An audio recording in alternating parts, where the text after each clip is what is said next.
Hello everyone. आज हम 7th class की विज्ञान की कार्य पुस्तिका में अध्याय 15 है प्रकाश में दिए गए प्रश्नों को अच्छे से हल करना सीखेंगे।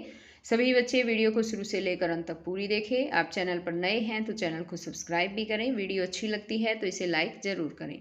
तो देखिए एक बार यहाँ पर पहला क्वेश्चन इसमें दिया गया है कि तुम अपने आसपास बहुत सारी वस्तुएं जैसे टेबल, कुर्सी, कॉपी, किताब, पेंसिल, फूल आदि देखते हो। इन सब चीज़ों को तुम कैसे देख पाते हो?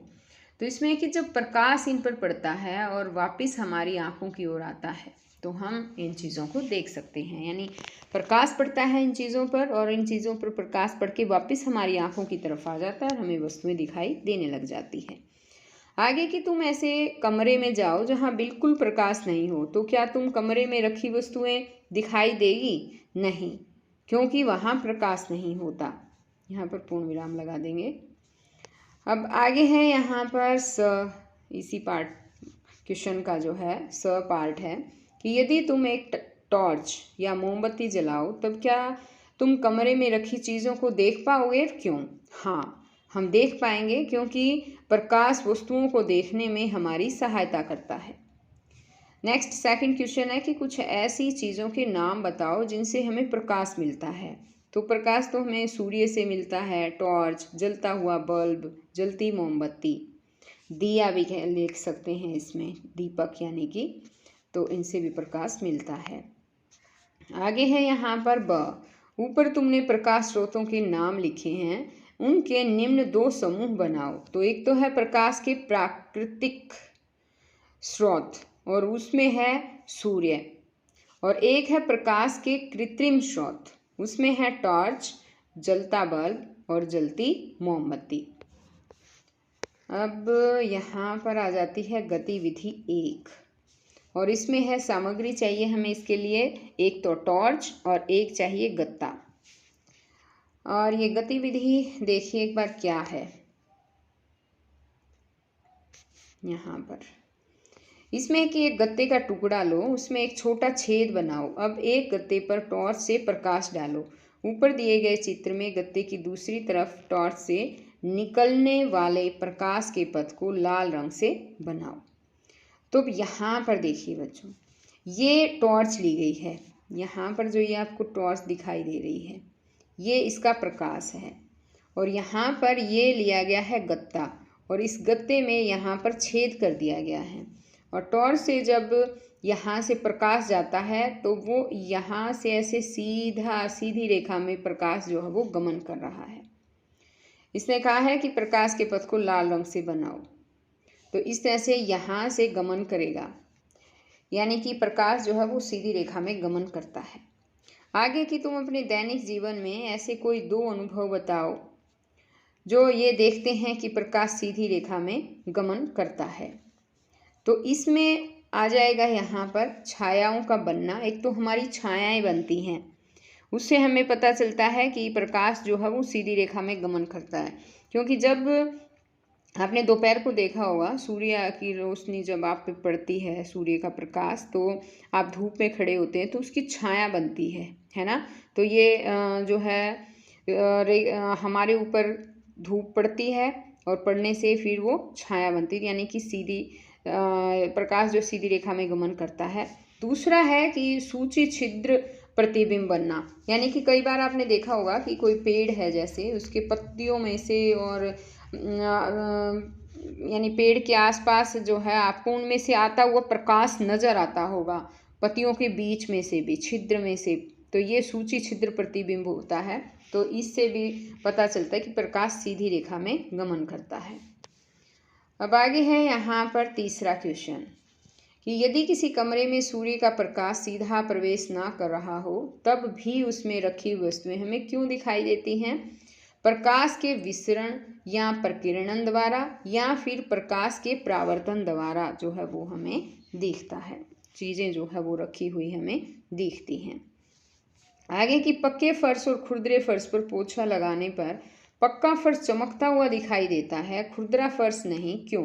क्योंकि पक्के फर्श से प्रकाश का परावर्तन अधिक होता है, इसलिए वो हमें दिखता है। आगे है यहाँ पर, शीशे के सामने खड़े होकर अपना दायां हाथ मोड़ो, शीशे में देखकर बताओ कि तुम्हारे प्रतिबिंब का कौन सा हाथ ऊपर मुड़ा हुआ है। तो इसमें जो है वो बायां हाथ जो है वो ऊपर मुड़ा हुआ है। समतल दर्पण के समानांतर रखी किसी आकृति का दायां भाग बायां और बायां भाग दायां दिखाई देता है, इस घटना को पार्श्व परिवर्तन कहते हैं। अब यहाँ पर देखिए इसको ध्यान से, इसमें है कि एक चमकदार स्टेनलेस स्टील की चम्मच के अंदर वाले हिस्से में अपना प्रतिबिंब देखो। अपना प्रतिबिंब का मतलब होता है जो हम मिरर में जो है अपनी फ़ोटो देखते हैं, जो अपना प्रतिबिंब, वो प्रतिबिंब होता है। जो शीशे में दर्पण में जो दिखाई देता वो होता है प्रतिबिंब। ठीक है, अब यहाँ पर देखिए ये इस लड़के ने क्या है कि एक चमकदार स्टेनलेस स्टील की यहाँ पर चम्मच ले रखी है, देखो, है ना। और इस चम्मच का जो हिस्सा है, इस चम्मच का जो अंदर का हिस्सा है जिसमें हम चम्मच में सामान रखकर कुछ खाते पीते हैं, वो वाला हिस्सा जो है, इसमें ये अपना मुंह जो है वो देख रहा है। और ये जो दूसरा लड़का दिखाया गया है, इसको चम्मच, ये चम्मच जो है इसका उल्टा हिस्सा जो है, पीछे का हिस्सा जो है उसमें अपना मुंह जो है ये देख रहा है। तो इसमें क्वेश्चन ये है कि क्या ये प्रतिबिंब सीधा है।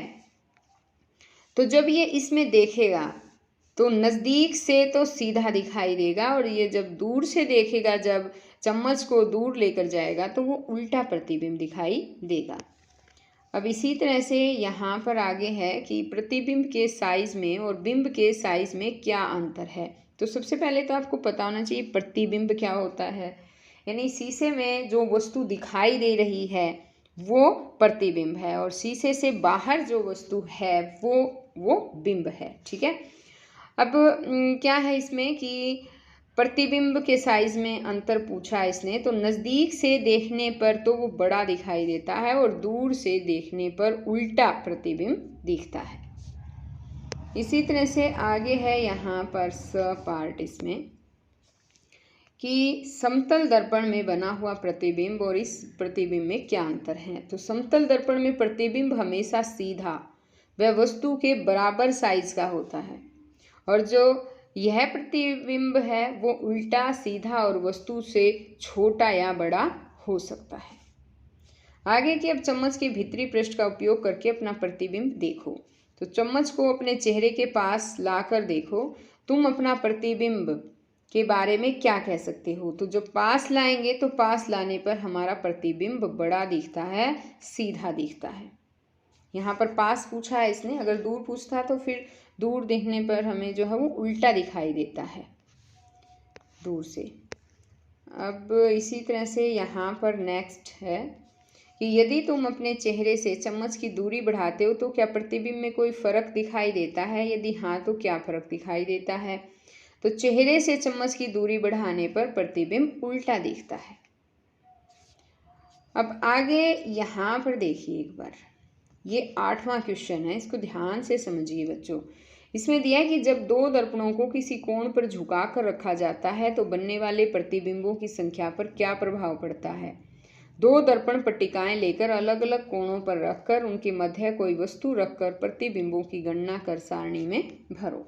तो अब यहाँ पर देखिए, इसने यहाँ पर क्या किया है कि ये 90 डिग्री पर इसने दो पर जो है दर्पण रखे हैं, ये दो दर्पण इसने रख रखे हैं 90 डिग्री के एंगल पर। और इसमें यहाँ पर दो तरह के फार्मूले जो है इसमें यूज किए गए हैं। एक तो है जब भाग करने पर विषम संख्या आए तो ये वाला फार्मूला यूज करना है। ये फार्मूला है n बराबर 360/थीटा। थीटा होता है कोण, दोनों दर्पणों के बीच का कोण होता है वो होता है, जैसे यहाँ पर इसने 90 डिग्री पर रख रखा है ना। अब एक और तरीका है इसका, यहाँ पर ये देखिए 360/थीटा घटा 1। ये क्यों किया है, जब भाग करने पर संख्या सम आती है, सम संख्या आती है तो 1 घटाया जाता है। तो 360/थीटा में से 1 घटा देंगे अगर भाग करने पर सम संख्या आती है। अगर विषम संख्या आती है, यहाँ पर देखिए ये विषम संख्या आती है तो 360/थीटा थीटा जो है लिखेंगे। अब देखिए एक बार किस तरह से ये सवाल किया गया है, यहाँ पर समझते हैं। दो दर्पण पट्टिकाओं के मध्य के कोण को देखना। मान लो कोण 90 डिग्री का है, जैसे यहाँ पर मैंने बताया ये कोण 90 डिग्री का है, तो इसको हमें कैसे करना है, 360/90 यानी कि 360 बटा थीटा, थीटा है जो कोण बना है 90 का। अब इसको जब हम काटेंगे तो ये आ जाएगा 4, और ये 4 जो है एक सम संख्या है, तो इसमें से एक घटा देंगे, 4 घटा 1 यानी कि 3 प्रतिबिंब। इसमें हमें 3 प्रतिबिंब दिखाई देंगे। जैसे ये कैंडल दे रखी है यहाँ पर, देखिए ये मोमबत्ती दे रखी है और ये हमें 3 मोमबत्ती जो है वो नज़र आ रही है। तो इसी तरह से जो है वो 3 मोमबत्ती जो है वो नज़र आएगी। इसका कहने का मतलब यही है। देखिए ये रही 1 2 और ये तीनों मोमबत्ती, ठीक है। अब मान लो दो दर्पण पट्टिका के मध्य का कोण 60 डिग्री है। यहाँ पर हम मान लो ये 60 डिग्री का कोण कर दें, ठीक है। तो 360/60 ये आ जाएगा 6, और ये 6 जो है इनको काटने के बाद सम संख्या, तो इसमें से घटा 1 करेंगे तो ये आ जाएगा 5। इसमें 5 प्रतिबिंब दिखाई देंगे, यानी ऐसा करने पर हमें 5 मोमबत्तियाँ नज़र आएंगी। अब इसी तरह से यहाँ पर देखिए 120 का कोण बना रखा है, तो 360/120 ये हो गए 3। तो यहाँ पर जो ये संख्या दी गई है 3, ये विषम संख्या है, तो इसमें घटाने की आवश्यकता नहीं है, 3 मोमबत्तियाँ नज़र आएंगी। अब आगे इसी तरह से 40 मान लो मध्य का कोण है, तो 360/40 करने के बाद आ गया ये 9, और 9 एक विषम संख्या है, इसमें से भी एक घटाने की ज़रूरत नहीं है। अगर सम संख्या आए ना भाग करने के बाद, काटने के बाद, तो हमें एक घटाना है। तो यहाँ पर 9 इसके अंदर जो है, यहाँ पर आपको 9 मोमबत्तियाँ जो है वो नज़र आएंगी, ठीक। अब इसी तरह से आगे ये क्वेश्चन आ जाता है नेक्स्ट, 9वां क्वेश्चन है इसमें कि नीचे लिखे कथनों को पढ़कर सही व गलत का निशान लगाओ, गलत कथनों को ठीक करके लिखो। तो इसमें वास्तविक प्रतिबिंब को पर्दे पर प्राप्त नहीं किया जा सकता, तो ये है गलत। इसका आंसर सही आएगा कि वास्तविक प्रतिबिंब को पर्दे पर प्राप्त किया जा सकता है। दूसरा है आभासी प्रतिबिंब वस्तु से बड़ा होता है, तो ये भी गलत है। वो बड़ा या छोटा हो सकता है, बड़ा भी हो सकता है और छोटा भी हो सकता है। इसी तरह से आगे है यहाँ पर नेक्स्ट कि जब परावर्तित किरणें दर्पण के सामने वास्तव में मिलती है तो आभासी प्रतिबिंब बनाती है, तो ये भी गलत है, इसे क्रॉस कर देंगे। जब परावर्तित किरणें दर्पण के सामने वास्तव में मिलती है तो वास्तविक प्रतिबिंब बनाती है, ऐसे आना है। नेक्स्ट है कि वास्तविक प्रतिबिंब दर्पण के पीछे बनता है, तो ये भी गलत है, क्रॉस करेंगे। पर्दे के पीछे नहीं बनता, वास्तविक प्रतिबिंब पर्दे पर बनता है, ऐसे आएगा ये। दर्पण के पीछे नहीं बनता, पर्दे पर बनता है। आगे है यहाँ पर 10वां कि अवतल दर्पण का उपयोग कहाँ कहाँ किया जा सकता है, तो ये टॉर्च में, कारों में तथा स्कूटरों के अग्रद्वीपों में, यानी आगे वाली जो लाइटें होती हैं ना उनमें, वह डॉक्टरों द्वारा दांत, आँख, नाक व गले का निरीक्षण करते इसमें उपयोग होता है। क्या स्वचालित वाहनों के पीछे के दृश्य देखने के लिए इन दर्पणों का प्रयोग किया जा सकता है? नहीं, क्योंकि इनमें वस्तु दूर होती है तो प्रतिबिंब उल्टा बनता है और नज़दीक होती है तो बहुत बड़ा बनता है। यानी अगर हम स्वचालित वाहनों के पीछे इस दृश्य देखने के लिए अगर इन दर्पणों का प्रयोग करने लग जाएंगे तो हमें वस्तु अगर दूर होगी तो वो उल्टी दिखाई देगी। यानी जो टायर है गाड़ी के हैं मान लो, तो गाड़ी के टायर हैं वो हमें ऊपर दिखाई देंगे, उल्टी दिखाई देगी। अगर नज़दीक है कोई वस्तु तो फिर वो बहुत बड़ी दिखाई देगी। तो इसलिए जो है वाहनों में हम इस दर्पण का प्रयोग नहीं कर सकते। अब आगे है यहाँ पर 11वां क्वेश्चन कि एक उत्तल व एक अवतल लेंस की पहचान निम्न परिस्थितियों में किस प्रकार करेंगे। तो है केवल छूकर में उत्तल लेंस है तो वो बीच में से मोटा और किनारों से पतला होता है, तो छूने से ये पता चल जाएगा। बीच में से जो मोटा और किनारों से पतला होता है वो है उत्तल लेंस, और अवतल लेंस जो है बीच से पतला और किनारों से मोटा होता है। दूसरा है लेंस में किताब के अक्षर देखकर। उत्तर जो लेंस होगा उत्तल लेंस से अक्सर बड़े दिखाई देते हैं और जो अवतल लेंस हैं उससे अक्सर छोटे दिखाई देते हैं। तो हमें पता चल जाएगा, यानी अगर हमें अक्सर बड़े दिखाई देते हैं तो वो उत्तल लेंस है, अगर अक्सर हमें छोटे दिखाई देते हैं तो वो अवतल लेंस है। अब इसी तरह से यहाँ पर नेक्स्ट है कि लेंस द्वारा दीवार पर खिड़की से आने वाली धूप को फोकस करके, उत्तल लेंस है तो वो अभिसारी लेंस होगा, यानी चमकदार जो है वो बिंदु बनता है, चमकता वो बिंदु बन जाएगा वहाँ। और अवतल लेंस है वो अवसारी लेंस होगा, यानी बिंदु नहीं बनता है उसमें। अब आगे है यहाँ पर 12वां क्वेश्चन नेक्स्ट, कि अपने घर में पाए जाने वाले कुछ ऐसे उपकरणों की सूची बनाओ जिसमें उत्तल व अवतल लेंस का प्रयोग किया गया हो। तो उत्तल लेंस का प्रयोग चश्मों में, आवर्धक लेंस में, सूक्ष्मदर्शी में और कैमरे में किया जाता है, और अवतल लेंस का प्रयोग चश्मों में, कैमरे में, टॉर्च व लेजर लाइट में किया जाता है। अब इसी तरह से आगे आ जाता है यहाँ पर 13वां क्वेश्चन, वास्तविक प्रतिबिंब और आभासी प्रतिबिंब में अंतर लिखो। तो जो वास्तविक प्रतिबिंब होता है इसे पर्दे पर प्राप्त किया जा सकता है और यह हमेशा उल्टा बनता है। आभासी प्रतिबिंब जो है इसे पर्दे पर प्राप्त नहीं किया जा सकता और यह हमेशा सीधा बनता है। अब आती है यहाँ पर गतिविधि 2 और इसमें है कि बल्ब का लेंस बनाओ। यह गतिविधि शिक्षक या किसी बड़े की निगरानी में करो। चित्र में दिखाए अनुसार बिजली का एक पारदर्शक बल्ब लो जो फ्यूज हो चुका हो। बल्ब को नीचे जमीन पर रखो और उसकी काली चपड़ी को एक पत्थर से धीरे धीरे ठोक कर निकाल दो। चाहो तो बल्ब के नीचे कोई कॉपी या कपड़ा रख लो ताकि बल्ब फूटे नहीं। बल्ब के अंदर कांच की एक नली दिखाई देगी जिस पर तार लगे होते हैं। इस नली को एक लंबी कील या लकड़ी फंसाकर तोड़ डालो।